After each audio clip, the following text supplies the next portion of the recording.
What's up, everyone? This is Aiden Kay, and you're watching another episode of the Digging Deeper podcast. My guest today, if you've been to any club over the last 20 years, you will have seen her name on one of the flyers. If not, you've probably seen one of her compilations propped up in a music store, in probably most of the music stores in this country. And if you still haven't heard of the name, you probably might recognize her from some of her more eccentric hairstyles over the years in one of the many publications that she's been interviewed in. So join me in welcoming Lady Leah. Hi, thanks for having me. No, it's a pleasure. Thank you for taking the time to do this. I know it's December now, so for everybody, It's a crazy time of year, both as being a DJ and as being a booking agent. So I can imagine that your day is quite hectic. But, you know, we've got things under control. And right now, you know, it's kind of like holiday mode as well. So it's in between holiday and silly season. Yeah. So it's actually a good time to have So all the DJs are busy, but everybody that you're trying to work with is on holiday. Yeah, exactly. I want to tell a story, which I don't know if you remember how we actually met. The first time we met was you actually played at my 18th birthday. No way. Yeah. Which I must say is like one thing I really admire about you, because it was in the Val. And let me see if I remember now. Okay, it was 2011, so it wasn't that long ago. It was 6 years ago. Jeez. But yeah. And I think because a friend of mine had sound, I had CDJs, and the friend, we did like a joint birthday, and he actually, his dad or his stepdad, I think it was, owned like part of a hotel at the Val. And like you drove all the way there to play for a bunch of kids. Yeah. It wasn't a great gig, but like to do something like that shows like a sense of work ethic, which I think is something that you've been able to bring into your career as a DJ and now as the owner of Flipside, is that strong work ethic to go like, yes, it might not be the greatest gig, but like you've committed to something, so you're actually going to do it. For sure, no, 100%. Thanks. I can't believe I didn't remember that. Well, I did look different. I had you like probably spiky look a bit hair. different. I need to see a picture of you back. Maybe I'll remember. But I always believe that, you know, if someone wants to hear my music and they want to book me, then I'm not going to, you know, decide, I'm not going to play for that person because they're too young or this. You know, if they want to hear my music, even if it's a 60-year-old's birthday, then I'm going to go and I'm going to play, because that's essentially what they want. So no, I'm always keen to play. I mean, as long as I'm pushing play, I'm happy. So let's get straight into it.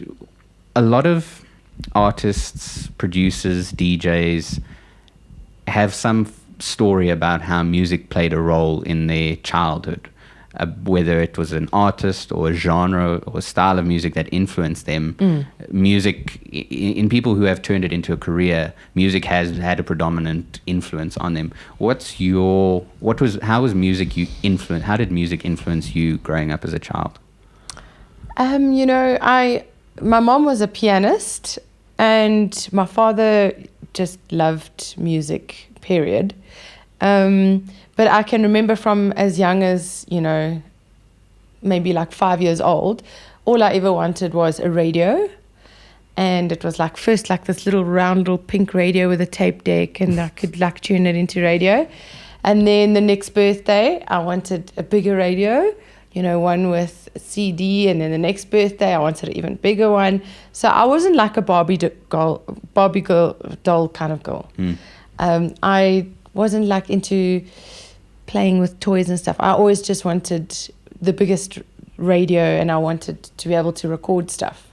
So, you know, and as long as I can remember, we had music in the house, and, you know, I always enjoyed parties and having people over, and my brothers were also into DJing and that sort of thing. So, and I started, you know, going out to events and stuff when I was very young. So it was just a part of what I was drawn to all my life, was just the musical aspect of, you know, growing up. And it was always like, it was happiness for me. When I had music, I was happy. Yeah.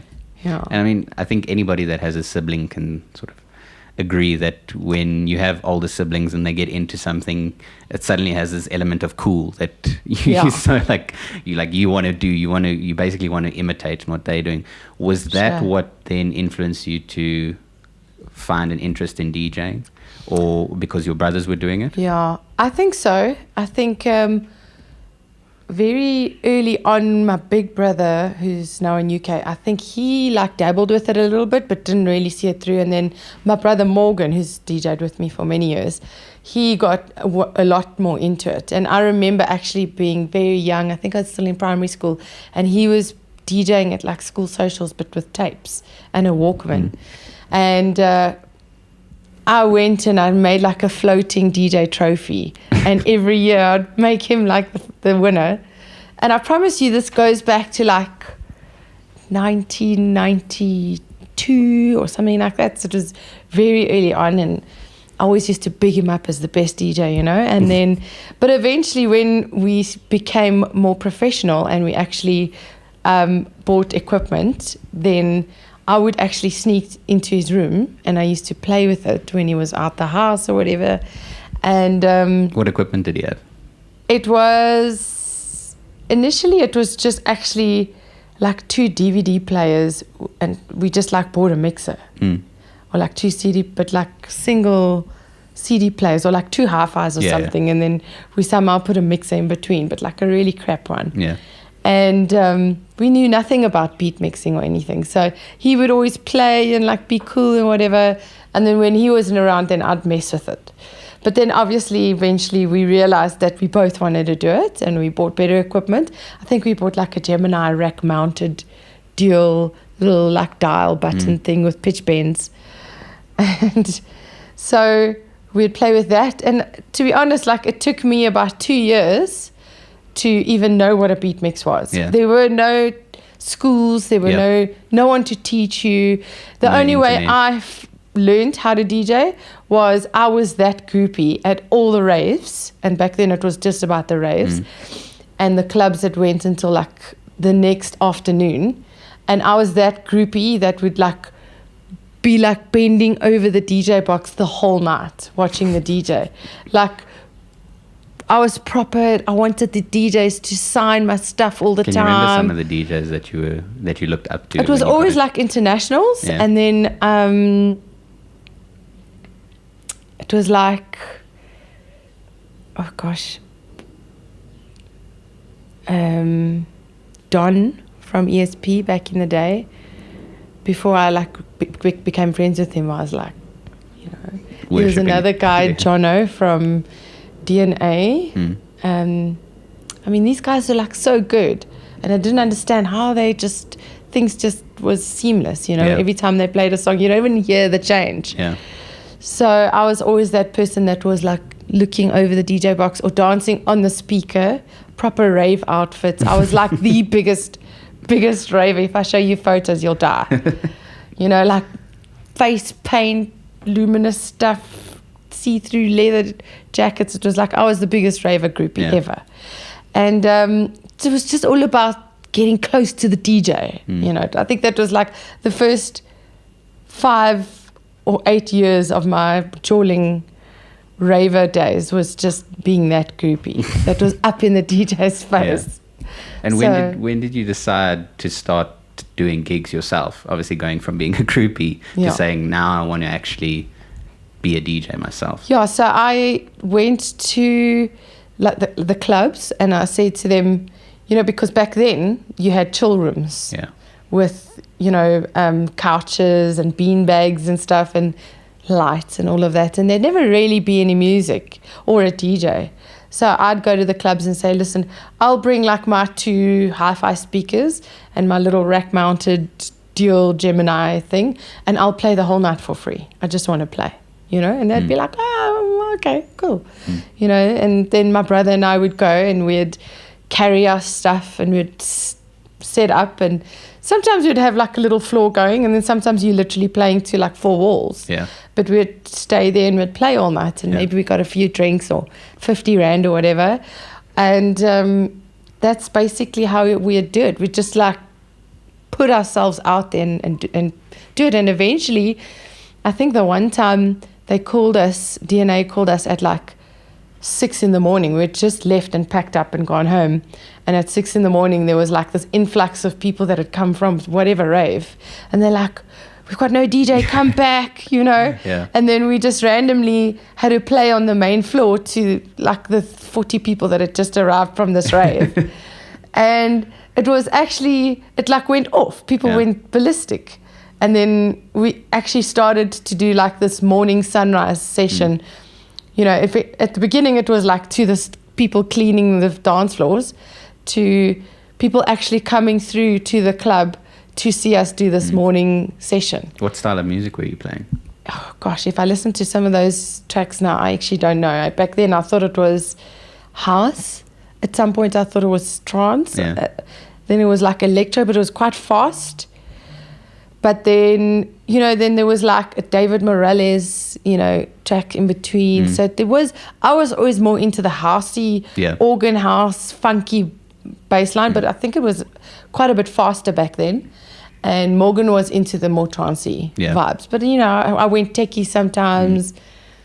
Depended on how the music was at that stage. How did you start getting into mixing compilations? Because you've mixed quite a few. Yeah. How did those opportunities come about? So basically, when I was playing at ESP, they were doing ESP compilations, the ESP in town, and various DJs did different volumes and different EPs. So I did EP number 4. So that was basically them approaching the most popular DJs, I guess, to release the next edition. What year was this? 97. So I was 17. So not actually allowed in the clubs. I wasn't even allowed in the club, but I'd been playing there for 2 years already. Yeah. No one knows if I wasn't drinking or anything. But anyway, I might have danced a little bit. Yeah. But so I did that one, and then I think that's it just over there. And then I did the DNA compilation, which technically, all the clubs eventually started releasing their club editions. And it was always mixed. Every volume was mixed by one of the residents. Yeah. So I did DNA, and then I did the Dreamscape, which was a New Year's event that happened at Top Star, the driving that's in town in Joburg. Yeah, and then, then came, I think, the Deeper Sounds collection, which was very cool. I think that was probably one of my favorites because the tracks on there are just like so timeless. Yeah.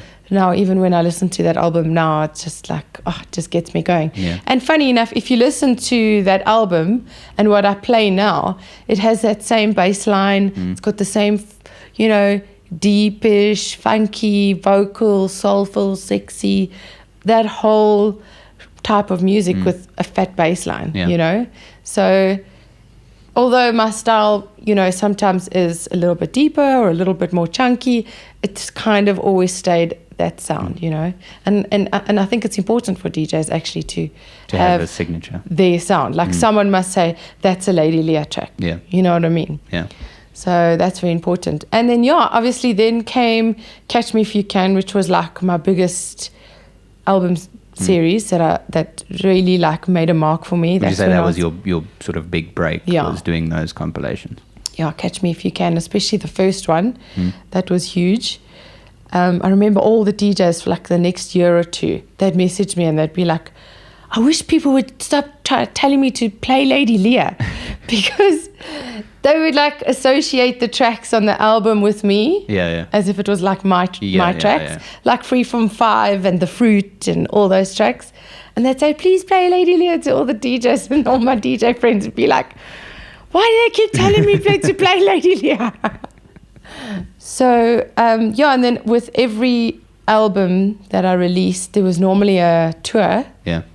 Which would end up, being quite hectic. Yeah, I can imagine. Touring the whole country, like 10, 15, 20 venues, especially during Catch Me If You Can. Were you booking those yourselves, or did you have somebody helping you? No, I was booking everything on my own. I think right at the beginning, when there was the Divas on Decks with Kate Sutherland and Lalisha, back then we had like a manager who was doing our bookings.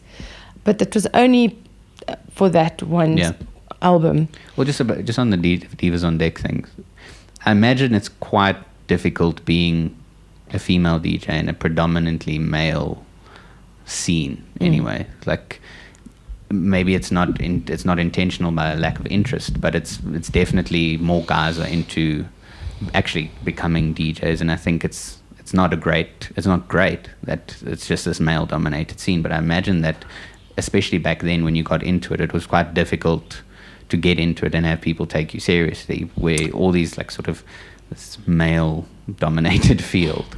Was that your experience of it, or was it different? No, it wasn't, to be honest. Like, firstly, I think I was always like one of the boys. I never really saw myself as different.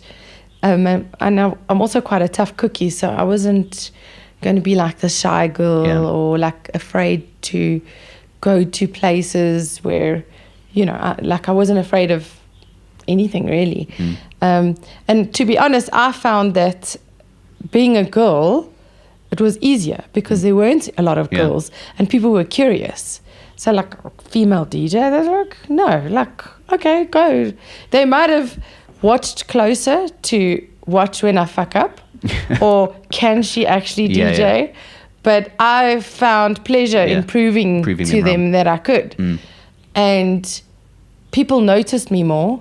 And because there weren't so many women, I think it actually helped me because sometimes there was a case of we want a female DJ, you know, and there weren't so many women. So I would end up being booked, and then, you know, I never wanted to be booked because I was a female, but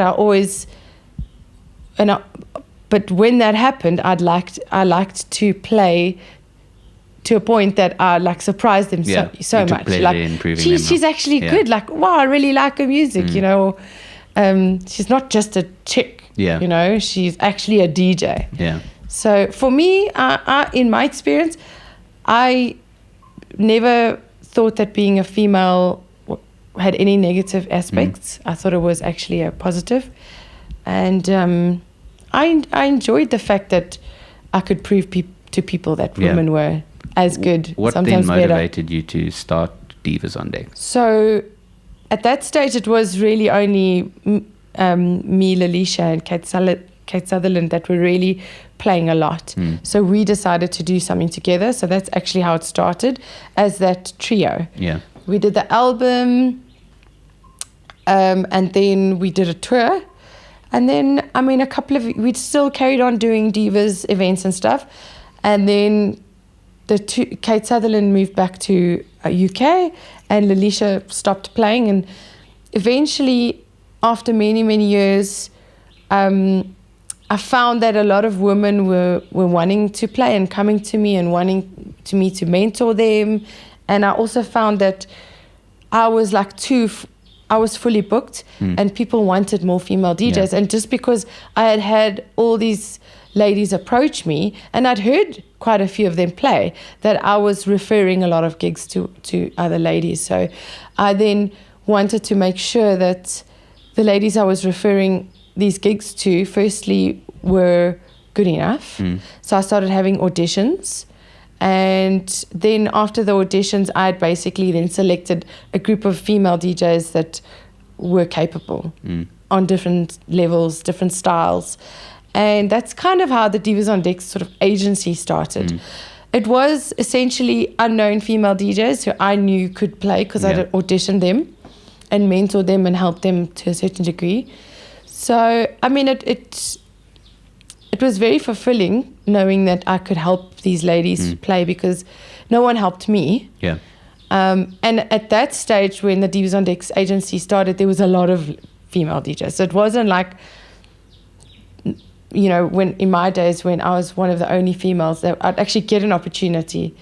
It was much harder for the ladies later on to get gigs. So, but eventually I found that it was difficult to get them gigs because essentially they were unknown. And I came to realize that, you know, I can mentor them and I can help them and stuff, but they need to get their career to a point.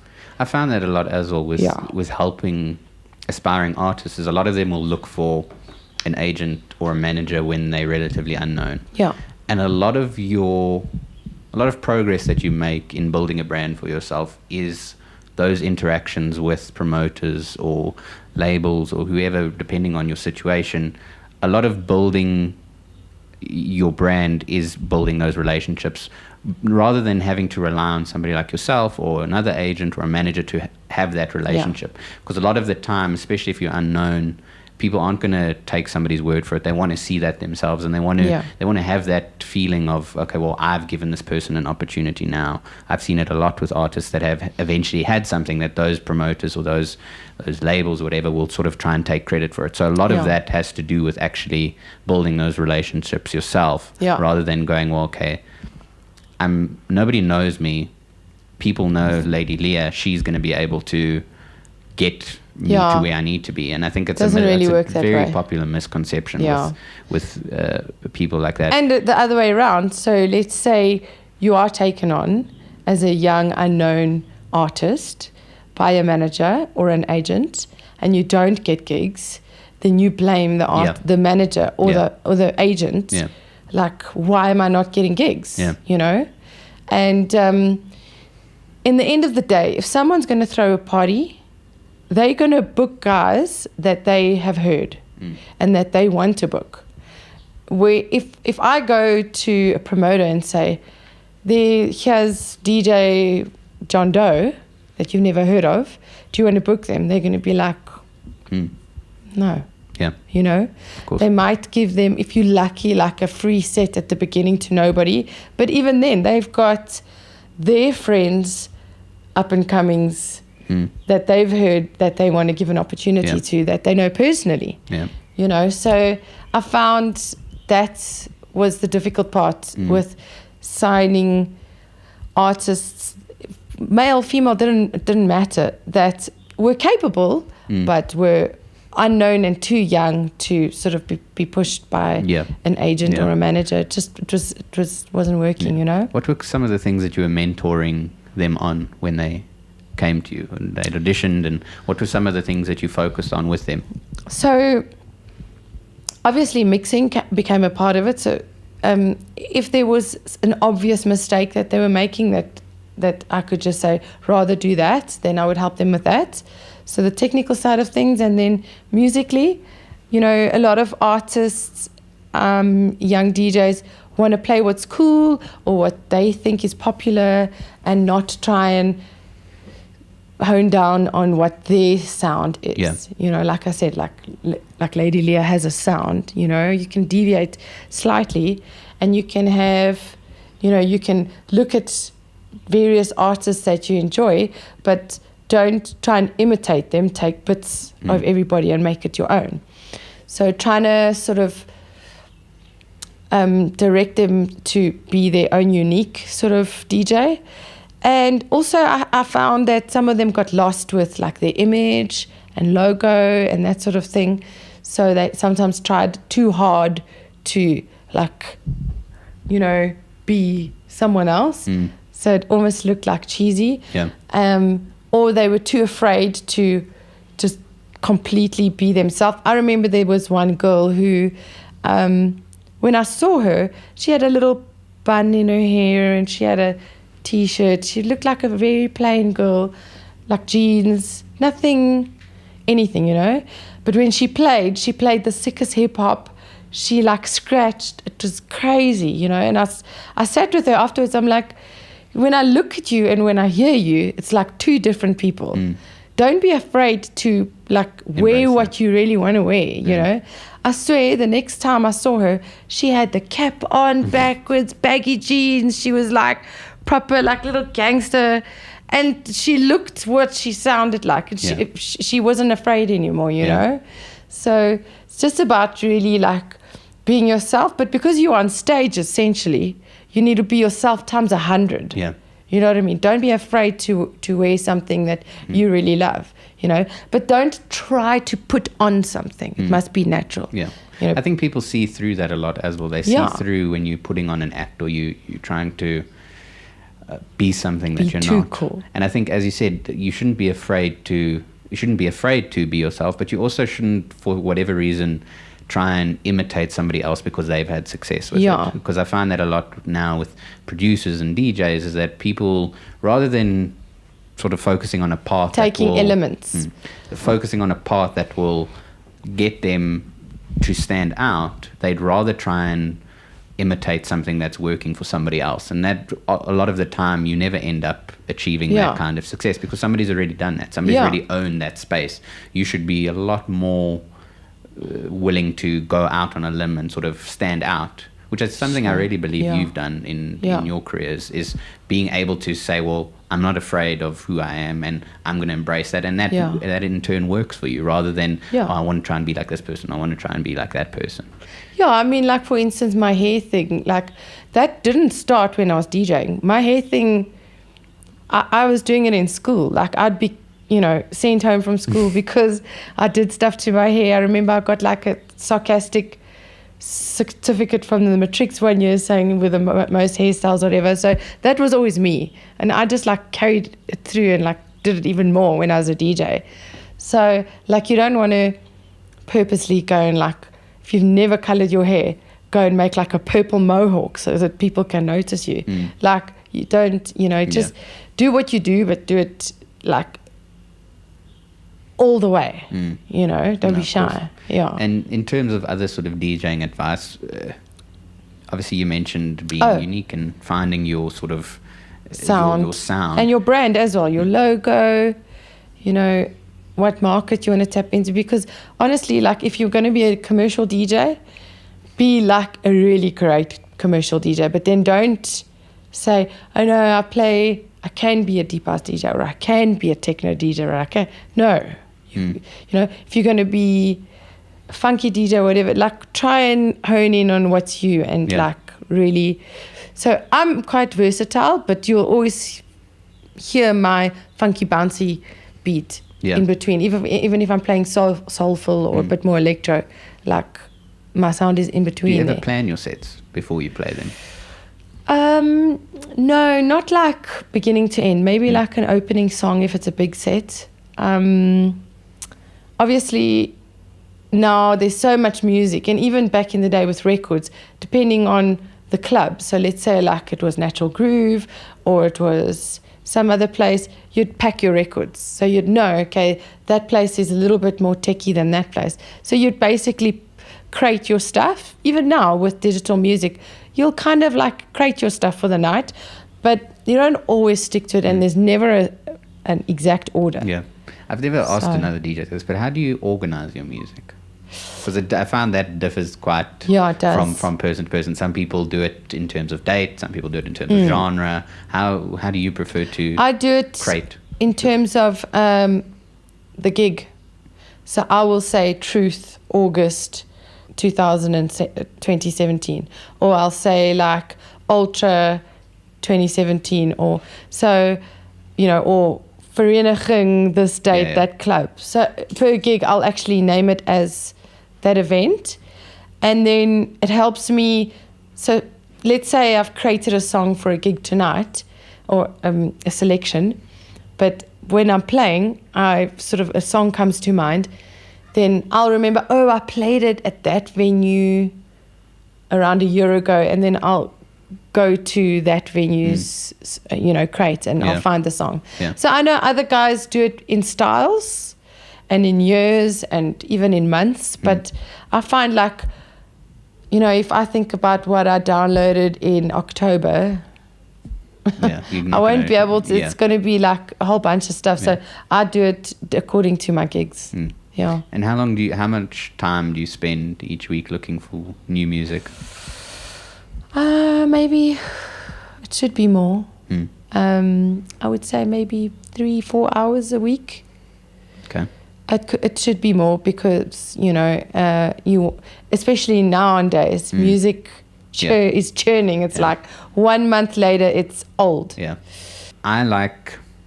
There's a lot of people that sort of have this negative opinion on going on to Beatport and looking at what's popular. But for me, I like doing that because I know that these songs work. It's always great finding a song that nobody knows, but like I want to hear what people are enjoying listening to at the moment.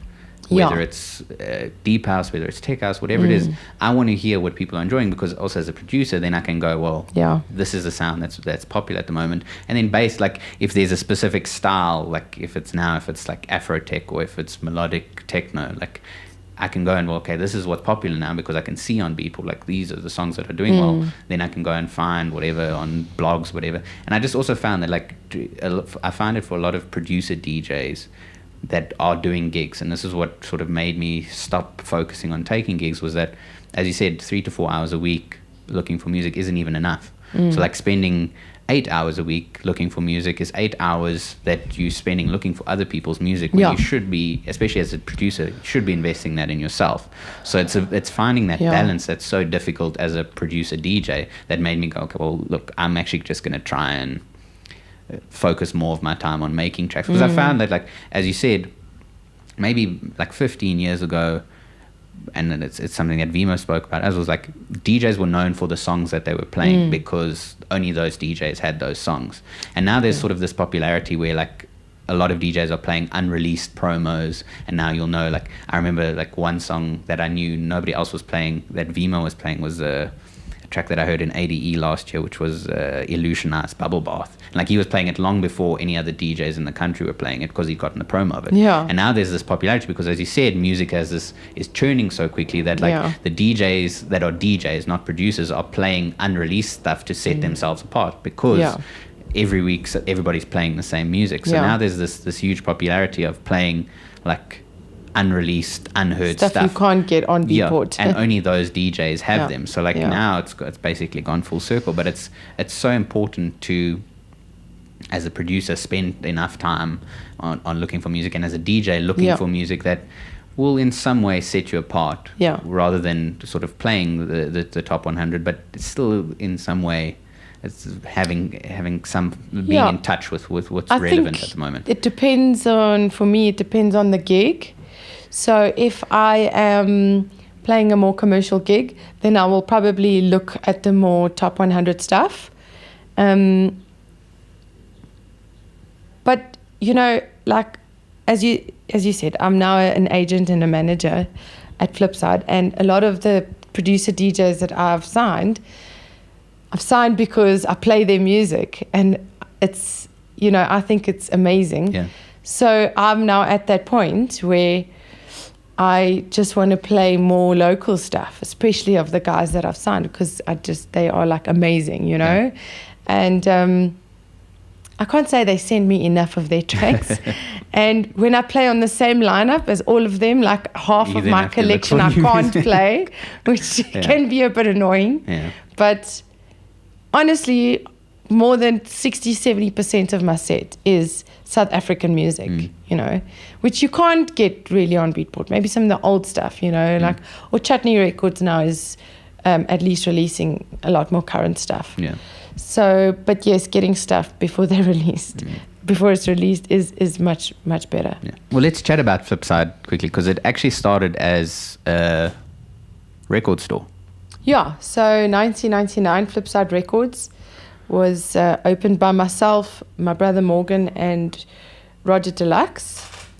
And it was amazing because back then, actually, like I said, I started on CDs, compilations and stuff, and then we moved to vinyl.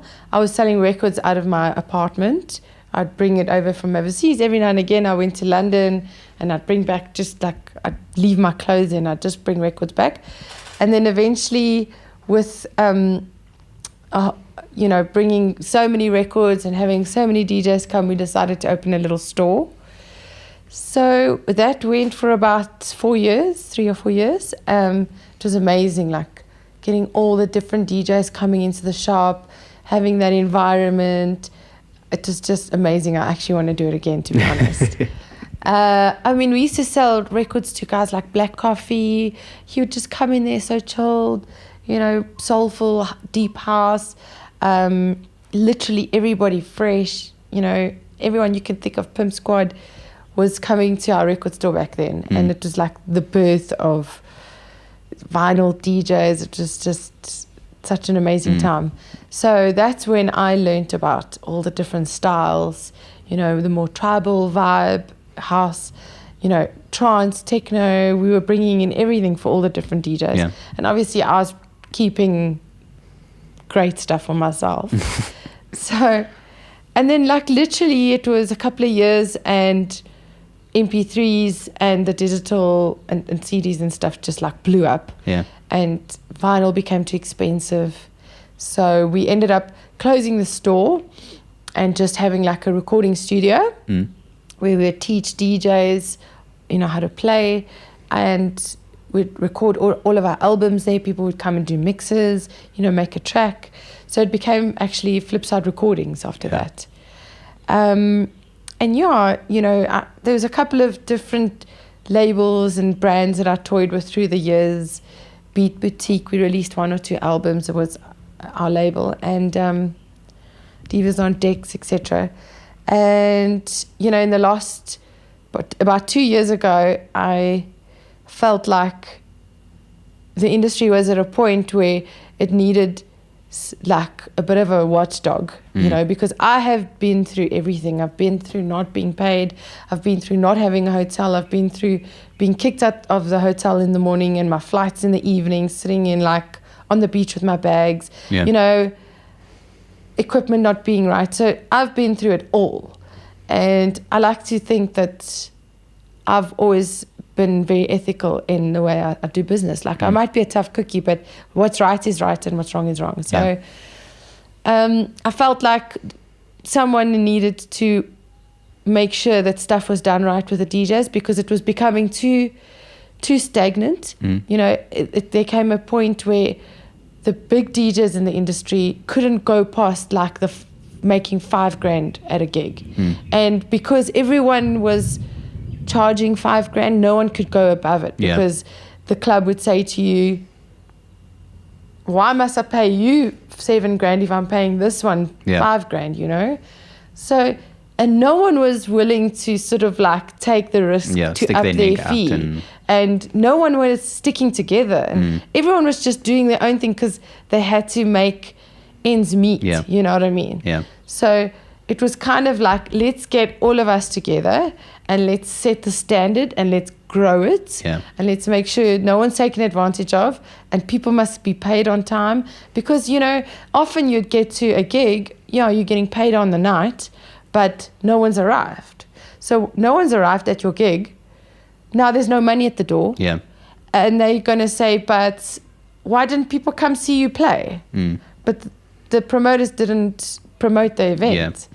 So it just became like an industry where the DJs were always taking the brunt, and when promoters failed to have a successful party, we had to suffer. And we took our time out to be there, buy the music, not have another gig. So I was like, that's it. Then a couple of us, Vimo, a couple of the guys, we've been friends for all these years, and we've all worked with each other, in every event possible. They were like, how about you've been through this with Divas on Decks and whatever, let's try start something. And I worked for an agency for a few months, and eventually all the guys are like, let's just do this, by ourselves. We get things rolling properly. And, fees have been able to increase. There's a paper trail now with everything. And, this paper trail contracts and that sort of thing from the agency, it's not just to protect the DJ. The events and the clubs are protected as well. If the DJ doesn't arrive, what will happen? If the DJ doesn't perform well, at least there's someone that can sort of like be the mediator. Yeah. So I'm enjoying it, and I'm also a mom now. So I see all my DJs as like my kids. I'm their friend, I'm their colleague, and I'm their mom as well. So I'm not like watching them like a hawk as if to say, don't drink, or, I'm a DJ essentially in my core. So, but it's always nice also to have that buffer. You have the artist, you have me or the agency, and you have the promoter or the club. When there is an issue, you don't have the artist fighting with the promoter or the club. You have, them fighting with me. So now they're not going to necessarily be hating on the artists. Yeah. You know, they might say, oh, Leah's a bitch now and then, but that's what I'm here for. Yeah. But I'm the buffer whereby I sort it out.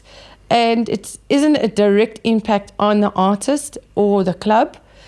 I'm the person that would mediate everything and make sure stuff doesn't directly sort of get fingers pointed. Yeah. You know what I mean? So I think certain artists, when they get to a point in their career, and again, you need to get to that point on your own first, you know, whereby you need help because it is too much. Well, I think there's, as you said, as long as there's now this culture for doing these things, and it's starting to become the norm to have a booking contract enforced.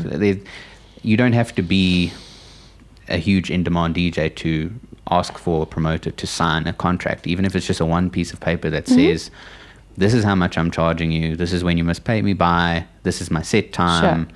And it just as you said, it protects both parties. Yeah.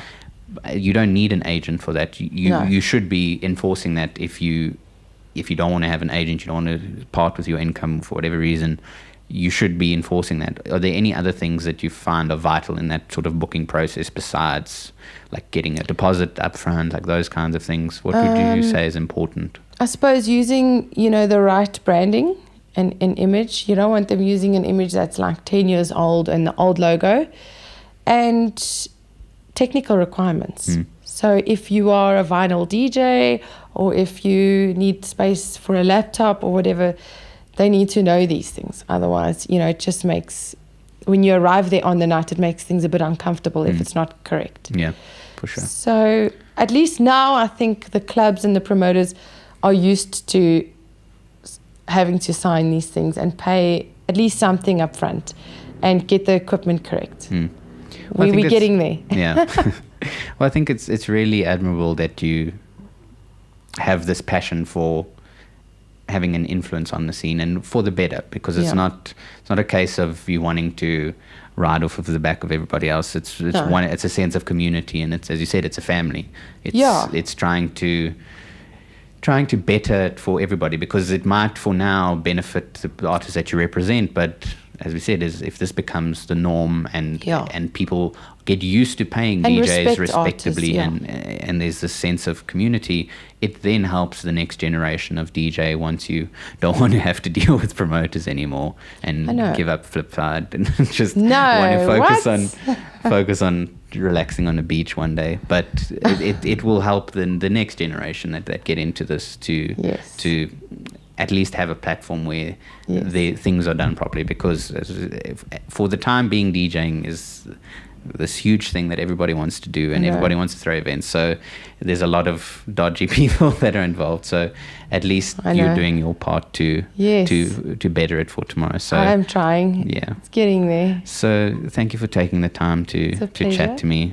As we said, it's December, it's silly season. So I know that you have better things to do than this has been so much fun. We can say that we've had this chat, and I've had my first female guest, so thank you.